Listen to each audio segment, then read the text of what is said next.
We welcome you this morning to the Research Yesterday or Tomorrow panel. Noah Shear, Andy Arnold, your moderators. And let's get rolling. Welcome, everybody. Thanks for coming at this early hour. Not that early, but you know, when you're here and you got Toby Naps in your life, it becomes super early. You all right? So, you know, Andy called me and, you know, he asked if I would join him in moderating this panel about research. And we have some unbelievable great minds in this room. And you guys break records or accidentally break records, whether you know it or not, on a regular basis. And we kind of wanted to just open up the dialogue about how you guys choose the music and, you know, the threshold for your research and your metrics. And, you know, is the older style of research and the tool that you prefer the most, or is there something new that you definitely look towards, and what is your formula? And, you know, wanted to just kick it off in that regard. Andy. Well, why don't you guys just real quick just go around and just Well, give yourself a brief Yeah. intro if anybody doesn't know you guys. I'm Dave Jackson, a.k.a. Super Dave from WFBC in Greenville, South Carolina. Yeah. And it's an intercom station. This guy right here, I don't know if you guys know this guy. All he talked about over vodka last night was how much he hated his VP of programming. I'm not even sure who the guy is. That guy is an asshole. I can tell you right now, he's a dick. Shady Spencer, WLTO in Lexington with Cumulus, and that's my dick boss at the end. So. Oh, that's me. Don Parker, KMEL San Francisco, and Pride Radio. Hi, my name is Toby, and Long walks on I'm the not beach. going to say it because it's for quitters, but good morning. I work at WIHT in Washington. And I'm an asshole. No, I'd say Pat that. Thomas, I'm with Cumulus Media, I VP at Top 40 and Rhythm, and I try to stay out of the way of talented people. That's the way you think. Yeah, Y'all should something all like be that. clapping for that. Rather than us just talk amongst ourselves, I thought maybe we could just start with if anybody in the audience has any questions about if there are any aspiring artists or whomever that what's a given process for anybody up here for their particular radio station, how a record cuts through, how a record gets on when there's tight competition and there's four records vying for one spot, and you know. So does anybody have any questions at all? Not everybody at once. Oh, Kat, you and I had this conversation recently about you letting all your programmers have their free reign and keep it localized, but you also gave them the responsibility of fucking up or not fucking up. Yep. How's that working for you? Actually, really well. I mean, you know, because I'm a weird numbers guy, but I know, you know, through the last year, we're up about 8.7% in ratings through our top 40s and our rhythm and our hot AC stations. To me, the problem when I came in is I'm going to be guardrails. My goal is to let, you know, our guys drive as fast on the highway as they can, and I'm going to try to keep them from going over the cliff where necessary. And you know, when I came into Cumulus, it was a very top-down mentality where, you know, here's the list, this is what you must play. No offense, haven't been a program director for years, and one of the guys said, well, what would you do when you got your list? I go, never seen a fucking list. You know, we tried to, you know, look at our local metrics and look at stations that we respect, that we know have some research, and look at our streams, and look at our sales, and look at our Shazams, and those type of things, and formulate what's the best songs for our market, our text, our tweets, and things of that sort. And so one of the things when I came in I wanted to do is start to help train and teach guys how to look for things. So instead of a quote-unquote recommended list you must follow, what we do is we do a list, we do some suggested song or some additional songs in case they don't like what we put on the list, but these songs work better for their market. Each week on that list I give them their Shazams and their streams nationally, so that they can look and see how that song's doing nationally all on one sheet. And then I've encouraged them all to look at their local Shazams, look at their local streams, which we can pull up in BDS. I send out their local sales to them for their market so they can look at their local markets. Then they utilize, you know, the years that they have in their building. And so we're just starting to teach people ways to do things better, to run their stations locally, because the reality is they have to get ratings. And there's nothing worse than being responsible for something and then not being able to control your own destiny. However, if you screw it up, you have to, you have to own up to that too. And I always call it the Galaxy Quest. If anybody, I love that movie. I'm a geek. But there's one part in there where Tim Allen's like, the ship's broken. What do we do? Oh, we can go here and do that. Yeah, let's do that. And that's the way I kind of look at radio. It's like when things are not going right, what else can we do? We know this isn't working. Let's do that. Let's try something new. So it's also about getting these guys to experiment and learn and try different things that are hopefully going to lead them to success, because that's how you learn, is by making some mistakes. Just don't make ones that are going to end your career or that type of stuff, or kill you. Those are the two things you should always avoid. Well said, Professor Thomas. Well said. I'd like to elaborate a little bit because I work with Kat every week. He's my VP. So the one thing that he does, though, is he'll give his list, and he's like, hey, if I'm programming, this is what I would play, but play what's good for your market. So I'll go through all of the tools he gives me. Like he said, the local sales, I go through and I critique that. I pull up Shazam every day. I make my own little chart of all the cities that are around Lexington. I'm probably the smallest market up here on the panel, but when I go through and I find all the small little cities around Lexington, and then kind of check out the big cities around too and see what's going on there. And when I add all that stuff up, I make my own chart, and I will go through and I find certain stations that programmers that I know, I trust, and I know they know what they're doing, and I'll literally make my own chart. So when somebody says, hey, we're number 6 on the chart, not on my chart, you're not. You're number 12 on my chart, because I know certain guys who know their shit, so I'm going to make sure I look after them and kind of formulate my own station. One thing that he made a good point you should always look at, and this is why local programming is so important, exactly what he said. In Shazam, there's little towns around there. You know which ones hold the most diaries or PPM meters and things. I sure don't. So for him to be aware to look at what markets are important that are part of his market, or what little suburbs or areas are important to his market and to his station, is a big part of local programming and hitting the correct audience. So that's a great point. Is for the record label side and artists, is there a big difference between if you're a PPM or a diary market in your decisions and what you use as tools? Sure. Because I mean, do M scores really? Are they that? Have people found how accurate they really are? And would you trust M scores over streams? Would you trust them over sales in the market? Like how would what is? Can you give us anyone what you would do, Reader's Digest version, when you're in a music meeting and there's 4 records and they all have some similar stats? First of all, shout out to the award-winning Brian Fink. Very proud of you. Wonderful night last night. I think that any research, in my opinion, and in the Hot 99.5 music meeting, any research that helps us make a better decision is good research.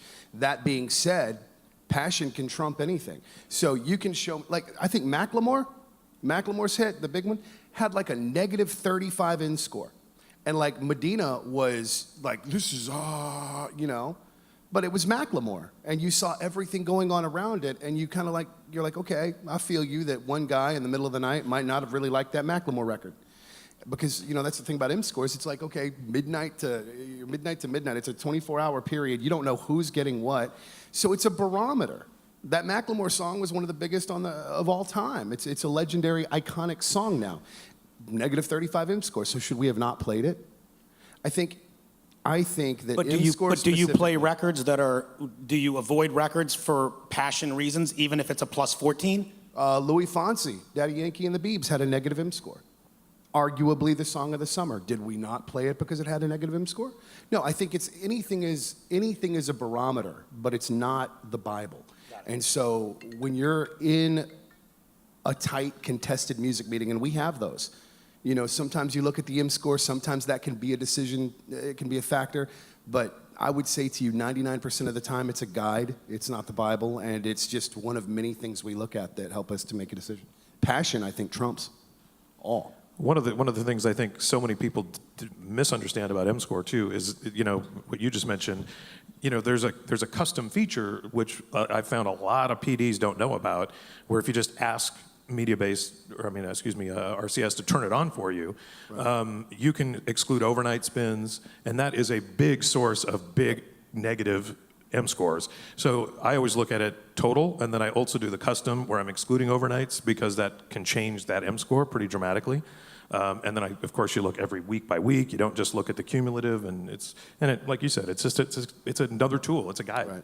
Well, see, I mean, in a small market, I don't get M scores, so I have to rely on some of the bigger markets, in our company, like Davey Morris in Providence. So he'll tell us what his M scores are there in Providence, and I take those into a small account because that's Providence. Providence is not Lexington. We have completely different listeners. So I'll take some of what he says. Hey, this is M scoring really good.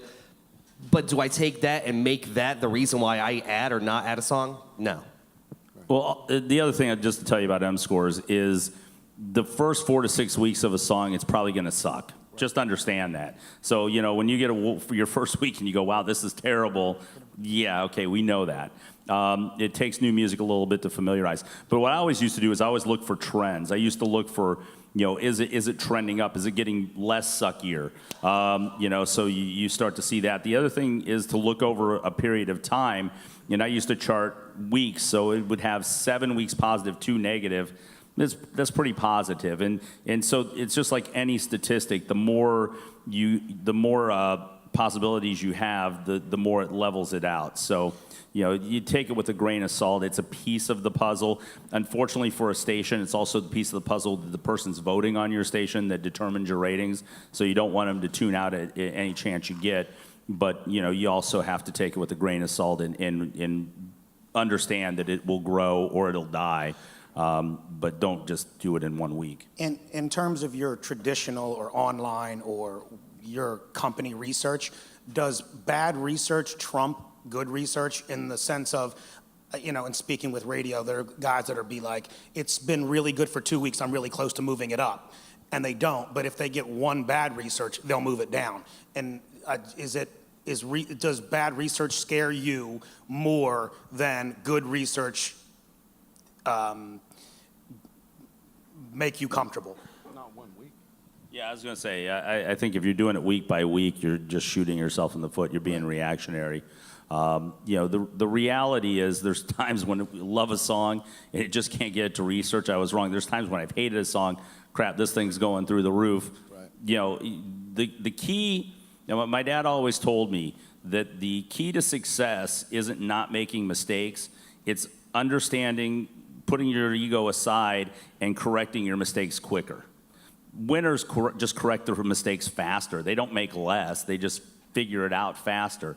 So sometimes you just have to say, I love this record, it's not making, or I hate this record, but my audience loves it, I'm an idiot. You just have to be willing to look yourself in the mirror and say, this is the best thing to do for my station. Well, I think part of the reason why we all have jobs is to make gut calls when it makes sense, regardless of what the research might say. I mean, a record like Humble by Kendrick Lamar is a great example of that. First week in call out for us, it came back 23rd out of 40.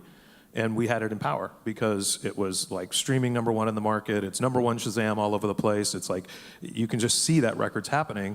We didn't pull it out of Power because it came in 22nd or whatever it was. Yeah. We left it in Power and waited for another cycle of call out to come back, and then sure enough, it was top 5. So sometimes you just have to, you recognize, just like you're going to see negative M scores when a record's new. First time it's in call out, it may not come back.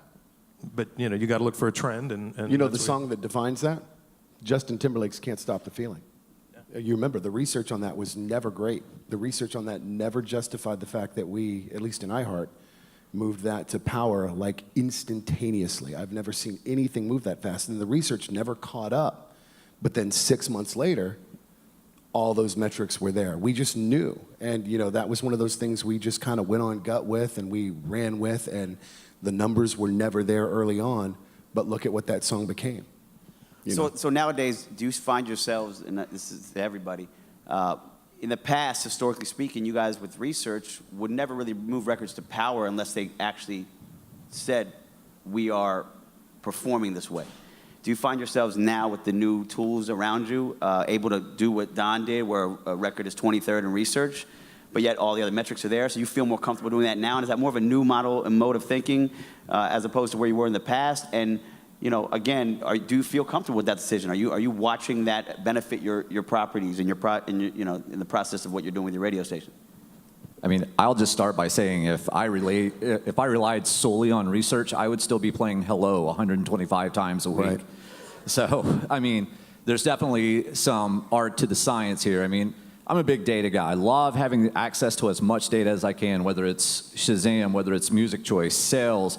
But I do like being able to drill down to a market level. And, you know, you would think Greenville, South Carolina, country music, that's where it's at. But, we're 2 hours north of Atlanta. We're heavily influenced by the hip hop market there. So it's kind of cool to see, when you look at our streaming charts, the top 5 are always extremely urban records. So, we kind of have to pick and choose our battles there. But without fail, everything that we have in power usually sits at the bottom of our call out for 18 weeks. And then, we're kind of sitting there hoping for the best. So I think everybody's kind of nailed it. I mean, there's some gut that you got to use there, and I don't have a single piece of data that I could live and die by. Right. It's a combination of everything that we have. So I don't know. I mean, you guys have anything to add to that? I mean, you're right. I was probability and statistics, when I first got into college, and I said, what am I doing? So then I got even dumber and decided to major in music. And so now I kind of put the two together, and I kind of use my gut on a lot of songs too. So that's really ultimately, you take the tools you have. Now the new tools, I mean, I wouldn't program any different 10 years ago than I do now. I just add a few extra tools into it. I'd say we have more tools to look at, which gives us a better view. I mean, let's face reality. It doesn't take a genius to figure out Shape of You should be a power when it was a power. Or Stay, but, it hits or, Chainsmokers, duh. It's really, those songs just kind of elevate themselves and set themselves there. And I always look at it like, I'm an Ohio State guy, so I always look at it like the offensive line. If you want to be a starter, you got to knock one of those guys out. I'm not just going to pull it down arbitrarily. The biggest songs are the biggest songs for a reason. And it's really not that hard to decipher which ones they are a lot of times. So you have that ability to get a feel for those records early and get them up faster. But the reality is they're either going to stay or they're not. It's really not up to us. It's the audience that determines that. And there's enough factors out there that you can look at and say, okay, I've got to balance. It's maybe bad here, but 7 other, metrics look great. Duh.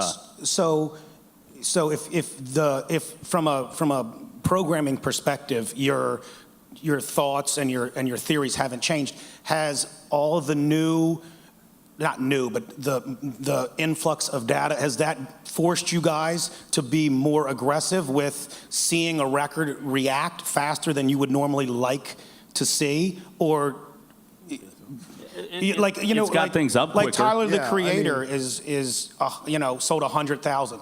Things Are are- you guys going to find a way to play that, because it's obviously there's something going on? Things move faster, and there also is a difference, like when you look at your demos too. A lot of times younger people are much quicker to that music, and we Right. don't know who's listening and who's not. I always say once they hit 25 and they get a real life, never underestimate the apathy of the audience, because a lot of times they've got to get to work, they've got this function, they've got kids, they've got family, that they just want to hit buttons and hear what they are familiar with, and that's why the tightest stations usually do win, because people still want to hear their favorite records. But the problem is, great example. I was on spring break with my kids in Laguna, and a bunch of kids were sitting around, and they were all playing different songs off of their iPhones, and they were trying to out-cool each other and that. And you'd see 11 kids, and 3 of them are going, oh man, I love this song, and then 3 of them are, a bunch of them are going, eh. So I sat there with my son the next day. I said, why don't you just aggregate a playlist? Let's just take big records that, Humble and all these big records, and put together about 10 or 15, because I wanted to see what happened. And so they get the Bluetooth speaker out the next night, and they're playing, and he started playing these songs, and everyone's like, oh my God, I love that song, oh my God. Because what happened is all of a sudden 7 or 8 of the 10 or 11, 12 all like the song rather than just 3 of them. And that's what radio is. We're aggregating the best songs for a larger group that they can all agree on, versus streaming that, where it's much more personalized, and people will pick their favorite songs, but you may only have 3 of the 10, 11, 12 that really dig that song, while the others say, oh, we'll play this one next, play this one next. And so that was an interesting experiment to see that what we're doing is we're creating our own tribe of listeners who like certain hits, and we know that these hits will cross 7 of the 10 versus 3 of the 10. But see, so with that being said, because I'm personally in a space, and I'm sure I'm not speaking for myself, but I'm quite concerned about, the state of where we're all at with regards to radio and breaking records. Because I remember a programmer telling me just recently that we don't break records. We only play the hits, right? Which is true.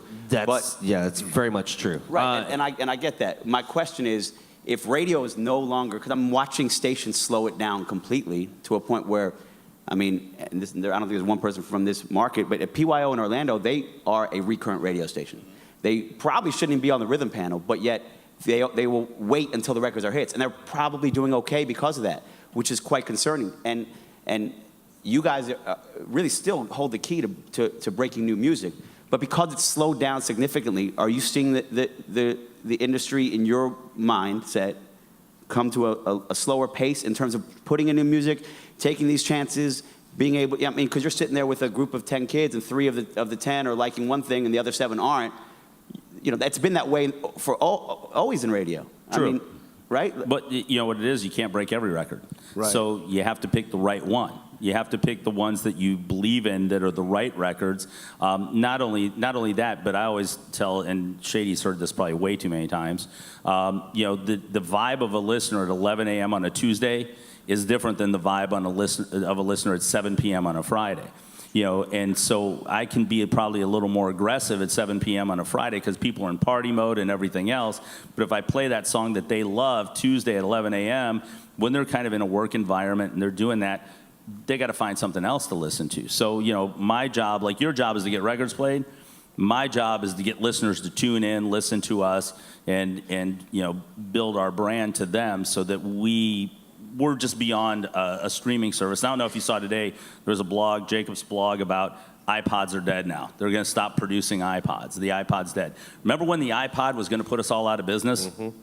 Just outlasted them again. Well, it's like Kat was saying, like a perfect example. My night guy came to me, this was a year ago, and kept going, man, Chance the Rapper, Chance the Rapper, Chance the Rapper. And I'm like, too early. Next week, Chance the Rapper, Chance the Rapper. It's too early. It took 6 months of him hounding me, and I'm like, too early, it's too early. I can't justify putting this song in that's unfamiliar to an audience. I get it. You listen to a lot of the music online and everything, but I can't justify why I took that chance. I'm not going to put my job on the line for an artist. But to Kat's point, there is a time to find, even though you waited for as long as you waited, there is a moment that you could find a slot to get that in a little earlier potentially, even if you Sure, don't. like an overnight or, maybe in a mix show. And that's where I let my mix show guys, take that, and this is your chance to break a record. Now, don't go crazy and play all new music. You got to play familiar music, but that's where I let my mix show guys, and I have to trust my mix show guys to know the right time and the right song to play it. Don't play it at noon if it's brand new. Don't maybe play it at 5 o'clock. Friday, Saturday night, go for it.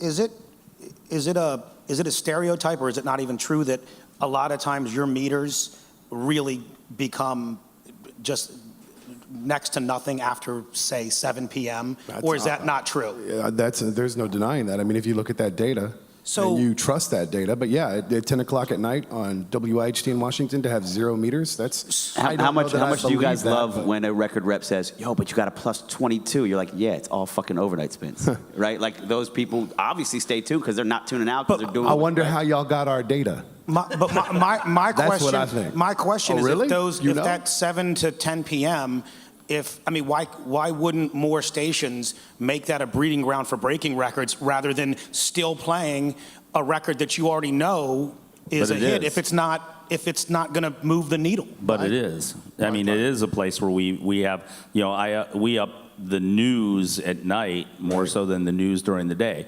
By the way, what you're talking about is the meters going away and stuff. It's looked like that with diaries when you watch if you took a listenership of diary turn in and you overlapped it with a ppm from 80s to today, the chart would look almost identical. Right. You see the drop. I also think radio needs to do a better job of highlighting. We're in the show business, right? If we're playing something new, like on Hot, we do a test drive feature. It's at 6:05.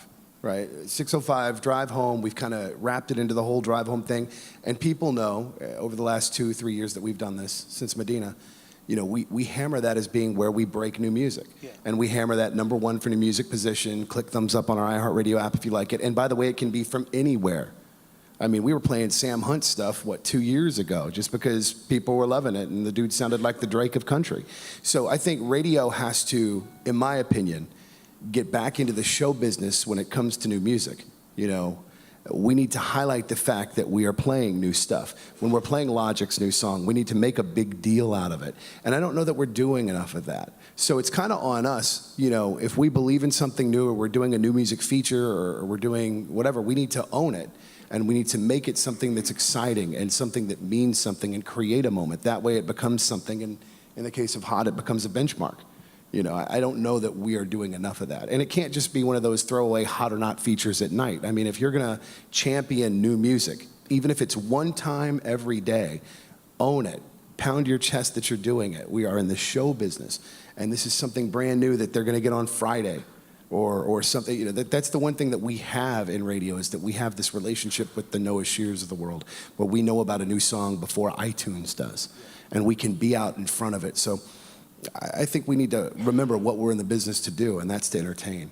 Well, I think our jobs became a lot harder with all the new different ways people can explore music, because it used to be we were it. We were the thing that the vast, vast, vast majority of people came to discover music. So now it's so much more important for us to be local, to be involved in our communities. I mean, I was just telling this story last night. I was at a high school career fair not too long ago, and when I asked these kids, and I was excited because like 9 out of 10 said they listen to the radio every day. I'm like, well, that's good, 15 to 18-year-olds. But when I asked, what do you want to know about me? What do I do, and how can I help you in deciding what your career is going to be? And the questions were, how do we book Summer Jam? How do we decide what artists are going to be on Summer Jam? It was, did you go bowling with Wiz Khalifa when you guys did that? Was he a good bowler? I mean, it was like all this crazy. Is Sana G as much of a bitch as she sounds on the air? So, I mean, it was like every question they had did not involve music. It involved the radio station, our promotions, and our interaction with the community. So it's like those things are far more important than they used to be, because they are getting new music in lots of different places. And the other, and I share your concern about where we are going, because I don't think enough of what you're talking about, the showbiz, is there, and it needs to be if we're going to remain relevant. Because the other big problem that we have, and it's a balancing act, but we program not to the consumer. We program to diary keepers and meter holders. Right. And that's a problem for our entire industry, because that subset of the community is not the tastemaker. I mean, it's like the people who are willing to take money and wear a pager that looks like it's from 1995, it's a small number. So Don, to your point, you know, we deal with this in rhythm all the time, and I know it's much different in the top 40 world, but our stations don't win in the ratings. The rhythm stations, unless you're KML, you win all the time. We get it. But, you know, in most... Thank you. It's real talk, though, but most cases, they don't win.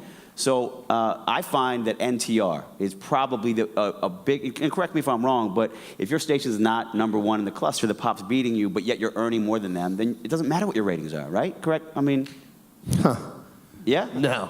But then that's a problem, though, because radio will die if the ratings fall off because you're playing some sort of format of music. But if you're out earning the #1 station in the marketplace, to me, how's that not the win? I don't know. Where's HFS? Were they out earning? Where's HFS? You know, I mean, this is a radio station in Washington's history that was iconic. You know, Miller, you can probably attest to this. You know, they were a station that broke new alternative rock music, but what they really were was an NTR generator that had a festival, and they couldn't convert that during the week to actual revenue. So, you know, I hear what you're saying, but, you know, nothing trumps like success. You know, if your station is winning, if you're meeting your revenue targets and whatnot, these guys are happy. And you can get away with taking some risks. Usually the highest rated stations are usually the highest earners. Right. I mean, as a rule. I mean, because not only are they able to do the NTR stuff, charge more for the NTR stuff, but they're also able to charge more for the commercials and everything else that goes with it. So usually it kind of goes hand in hand. So that does happen. There are stations that make good living and maybe you're moderate in the ratings or whatever the case may be. But the reality is winning ratings is going to provide cash flow as well. Yeah, I think NTR is never going to make you the biggest billing radio station in the market, and it can help. I mean, like, you know, we talk all the time in San Francisco, Live 105, the alternative station. The power ratios and revenue on that station are fantastic. I mean, it's like they do like 150 power ratios, but they're still the 14th, you know, revenue market in the market. So they're doing enough to get by, but without the ratings, they're never going to get over that hump. Right. So ratings are key. That's clear. Yeah. But I just, again, I have to stress that I see it. You know, there are stations that you're just not going to, unfortunately, be able to win in a market. We have a heritage that plays the mainstream pop music, and it's the most comfortable station in the marketplace. So, you know, you have to kind of coexist. Even though everyone wants to strive to be number one. I get it, and have a better book. But when you can't beat the number one competition, you almost have, you know. Well, the other thing is you might have a sister station, and that's not your goal. Right. It could be to flank, and so. Right. I was going to say the same thing. It really depends on the cluster, because I've seen stations that were number one, Persons 1834, that they were selling $10 morning show spots because the 2554 cash cow was right next door. So if people were going to buy the urban or the rhythmic, obviously they were going to go for the bigger dog in the cluster. So it's I think it varies by cluster. But I also think, you know, Don hit on it earlier, content. All the things that he was talking about that create content for stations, that's what does differentiate us from streaming and allows us to touch passion points with our listeners that no one else can. We can tell stories. We have talent that people, you know, gravitate to. Everybody in this room has somebody that they listened to growing up that helped inspire them to get to where they are, and hopefully they're doing the same for others. And so the content is a big part of the key to our success in radio in general, and creating great content beyond the music, and then having great music, you know, helps a lot. Now, let me pose a question back to you, is how do we get you to stop doing, you know, iTunes has got to have it first, and it's a global release on iTunes, Right. and allowing it to come back to letting radio jump in and be the driving force on that? Well, it's the same answer that we have. It's a financial stake because you've got a worldwide global thing. The other thing that helps is, you know, I get to look at our country stations and stuff, and they have name artists who show up at stations and do things for stations and that. And I understand, because country is a U.S. format. You know, country is not as global as a Rihanna or the other artists we deal with. But how do we get them to invest more in their, you know, future with radio? They want from us, but we'd like to get back from them that isn't, you know, $2 million show. That's an excellent point. We got a microphone. Hold on, over come here, here, please. Yeah. Let's go, Alec.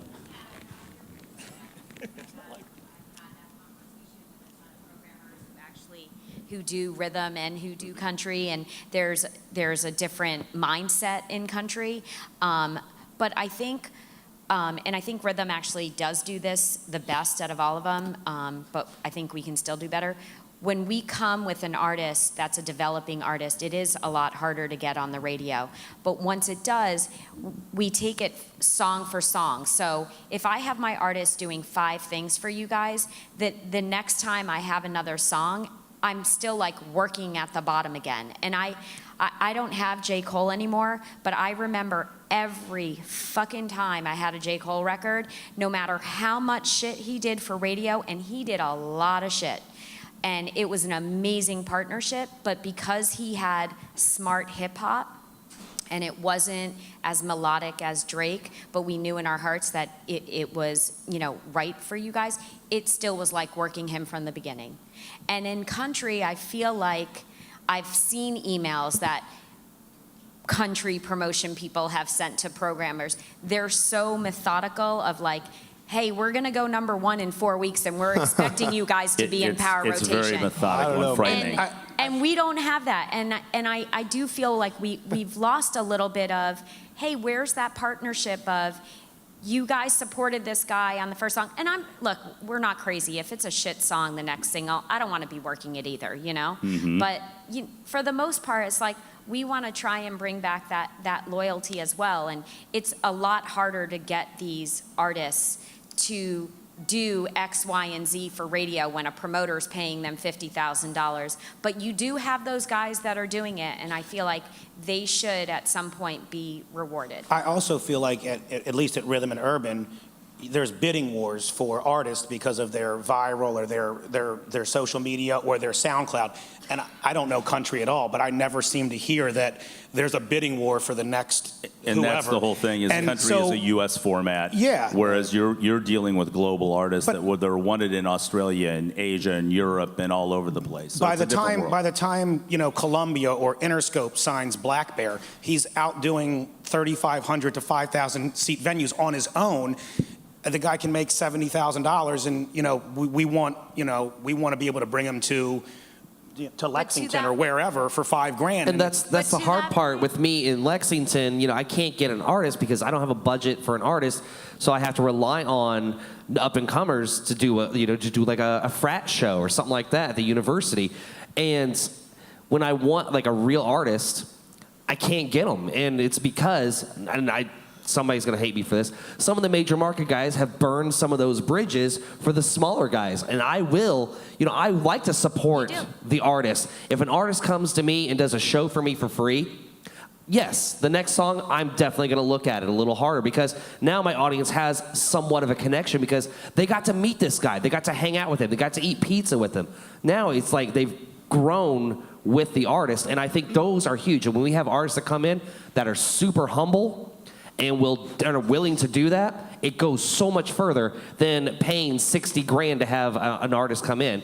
And you might make some money on it. But if I want to build an artist and you guys want to build your artist, find some of the stations, find some of the programmers who are going to take advantage of a younger artist. Yeah, I don't think I don't know if Jill Strata's here, but when she went into FLC, that one of the first things she did was bring back that hit session, and she did that with developing artists and gave her audience, and now I'm not going to quote, but I'm pretty sure she's beating, Y100, which was #1 in the market for a long time. And I think creative ideas like that and partnering up with the record labels and developing artists. And look, those developing artists are going to be those bigger artists. Not maybe all of them, but I bet 1 out of 5 of them will be that next artist. So. Well, I think now since we've shifted so much in this industry, it's really important for us, to answer your question, to explain and educate these managers and these artists about the importance of what radio is. Back in the day, it was the only outlet for your song to get popular, and now there's so many others.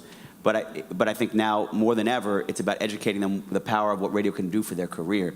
It's not just about the sales and the global significance of how they do with a hit song. It's about being able to fill up seats in a venue, really, at the end of the day. And radio, to this day, and will always be until there's another medium, the only way an artist is going to be able to sell at an arena. And you can look at, there's a history of artists that never got radio success, and they sell out their 2,000 seaters, and they're consistent with that, and they're good. But when you can get in with radio, then you can go to an arena like Chance was able to do this past year because of his hit record. Well, not only that, but you get the promos on air. People are promoting it for weeks on time, giving away tickets and things of that And sort. I had Drum come to the market, and we did a small little intimate thing at a smoke shop, and we did a roll the broccoli contest, and we took literally stalks of broccoli and made it look like weed, and people got to roll them. The person who rolled the best joint got to go to dinner with Drum. It was corny, it was edgy, but those people that showed up in this little hookah bar, we had 300 people show up, and it was huge for us. And still, to this day, broccoli is still a power recurrent for me.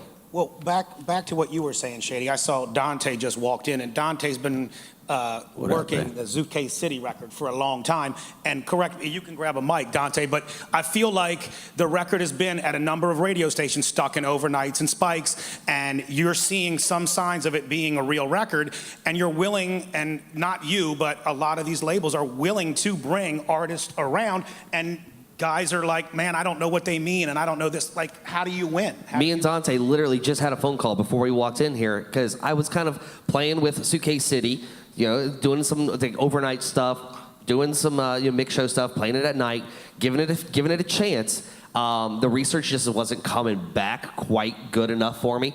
And I was like, well, you know what? I might pull it this week. I'm not seeing the numbers. He's like, well, man, I just charted this week. I just got it on the chart. I'm like, you know what? Let's see what we can do. And maybe if I bring Suitcase City into the market, that might spike the Cover your ears, market Kat. and make it better. See, I'm sorry I just got in here, so I probably missed some conversations. You just got put on the spot. Yeah, so look, though, you're right. You're right. We do have a new group, Suitcase City, that's here right now, and they're performing later on today.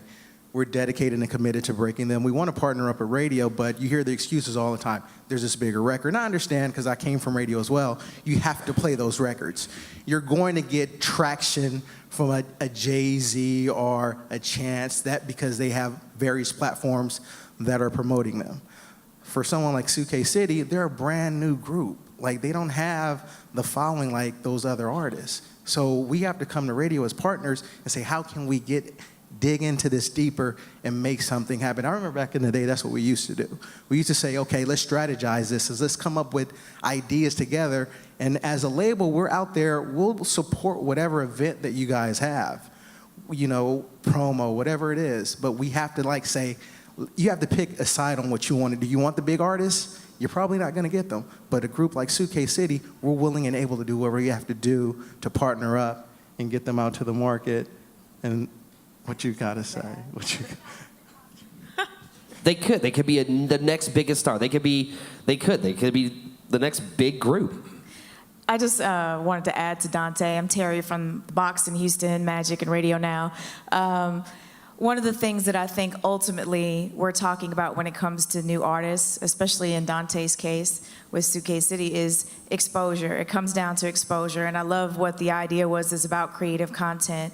Radio needs to be thoughtful and be good partners as well. It's not all, I mean, sure, ultimately you want the whole song in, I get that, but can we not challenge ourselves as an industry and challenge our record partners as well to say, hey, what we really need to do is find ways to expose the artist in the marketplace creatively. What can we work together in terms of creating some content that would do that, and that way make it a win for everybody? Because the reality is that there's new artists that are coming out every day, new kids trying to get broke, older artists that are trying to come back and do something. So there's a certain influx of artists that are trying to be visible.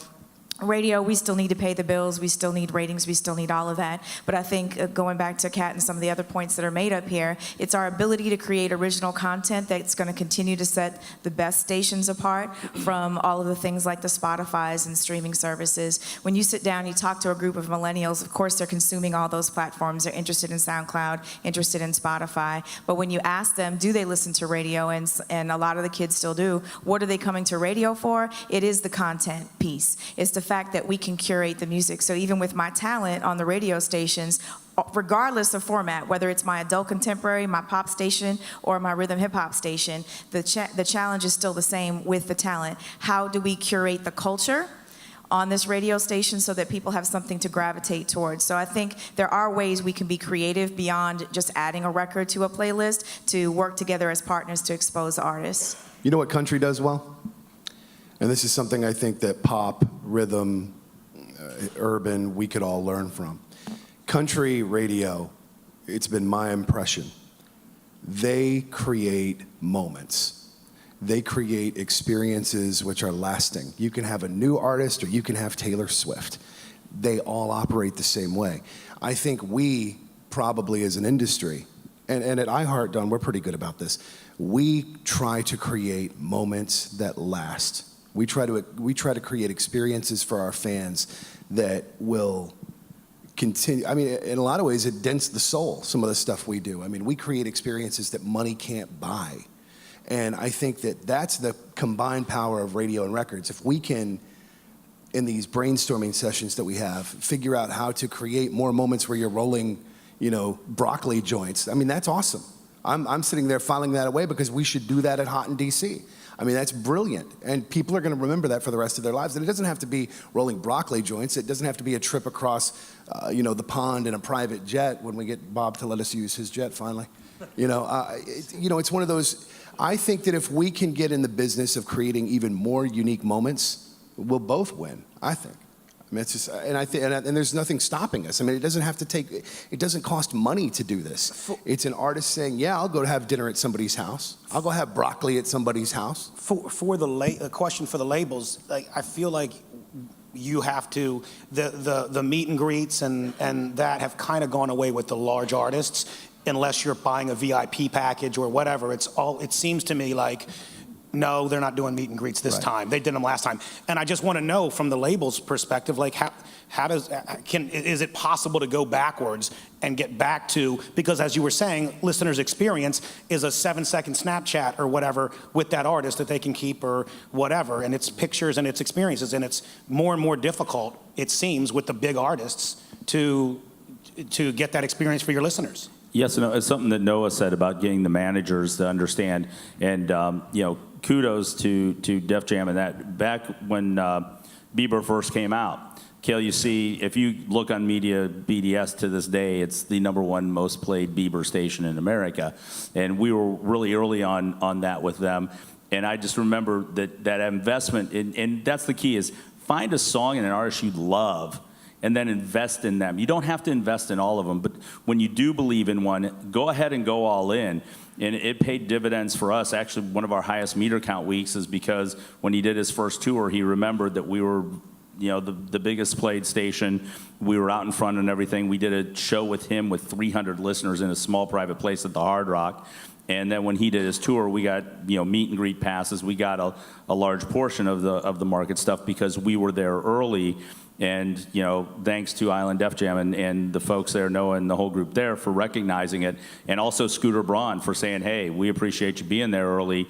We're gonna help you out." So don't be afraid to remind him, because I think Noah's heard me remind him of that about 400 times every time there's something going on. Remember, look on the media base. Look where we're at. So when you invest in it too, don't be afraid to invest in the artists. You just don't have to invest in every one. Pick the ones you love and pick somebody you really want to help break. Be a part of that journey. That's exciting. That's the fun part about what we do. That's exciting to me, is when I I have more fun talking to you young artists than I do established ones. Oh, they're going to be here. Why don't you come back? I don't really care, because I have to fight traffic and I'm old and I'm grumpy. So I don't want to deal with that. But like Dante had Suitcase City, they were in Vegas. Hey, can we roll by? I have more fun hanging out with new artists and talking to them and see where they're about and where they want to go. Because to me, I would rather invest in that part of it.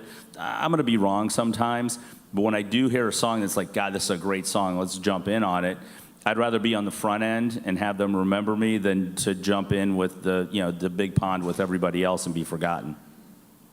Having said that, local talent, how do you guys gauge local talent? I know it's more prominent in markets like Houston and San Francisco. How do you gauge local talent any differently than Ayala's new artist or Suitcase City? Me?